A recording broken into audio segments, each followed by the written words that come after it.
Hello everyone. देखिए class 10th की maths है जिसको हम शॉर्ट वीडियो की सीरीज के थ्रू कंप्लीट कर रहे हैं। इसको हम एक्सप्लेनेशन और अच्छा एक्सप्लेनेशन हम इसके लॉन्ग वीडियो में कर चुके हैं। तो अगर आपको लॉन्ग अच्छे से एक्सप्लेनेशन देखना है तो लॉन्ग वीडियो में जाके देख सकते हैं। चलो स्टार्ट करते हैं। देखो इस यहाँ पर लिखा है प्राइम नंबर्स, जिसको हिंदी में बोला जाता है अभाज्य संख्याएं। अभाज्य संख्या क्या होती है? देखो अभी अभी हमने पढ़ा कि नेचुरल नंबर्स क्या होता है।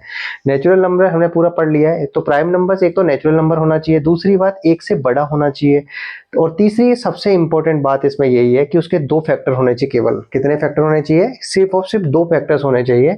एक तो वन और दूसरा नंबर खुद, वो उन नंबर्स को बोला जाता है प्राइम नंबर्स। याद रखेंगे प्राइम नंबर्स क्या होते हैं?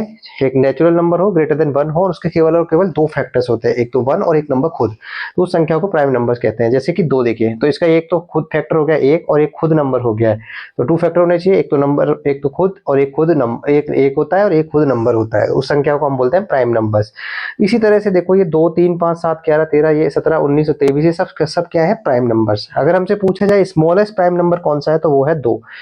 और अगर स्मॉलेस्ट प्राइम नंबर इवन में पूछा जाए तब भी आंसर हमारा क्या होगा? 2।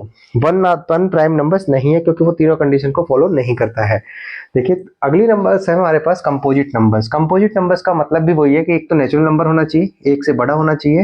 लेकिन यहाँ सबसे इंपॉर्टेंट है कि प्राइम नंबर्स में तो सिर्फ और सिर्फ दो फैक्टर्स होते हैं, यहाँ पर मोर देन टू फैक्टर्स होते हैं, जिसके अंदर एक तो एक होगा, एक नंबर खुद होगा और एक उसके अलावा कोई होगा। जैसे कि देखिए 4, एक आ चुका है, एक नंबर खुद आ चुका है, इनके अलावा एक और फैक्टर आ चुका है। तो इसलिए ये हमारे पास कंपोजिट नंबर है। और अगर हमसे पूछा जाए स्मॉलेस्ट कंपोजिट नंबर्स कौन सा है तो वो भी आंसर उसका भी क्या होगा? 4। बाकी तो देखो 6 और 8 सबके दो से ज्यादा फैक्टर्स है। तीन तीन तो एक प्राइम नंबर से हम पढ़ चुके हैं, और वन कंपोजिट नंबर नहीं है क्योंकि ये कंडीशंस को फॉलो नहीं करता। तो वन प्राइम भी नहीं है और कंपोजिट भी नहीं है। थर्ड नंबर हम देखेंगे। यहाँ पर थर्ड नंबर हमारे पास है को प्राइम नंबर्स।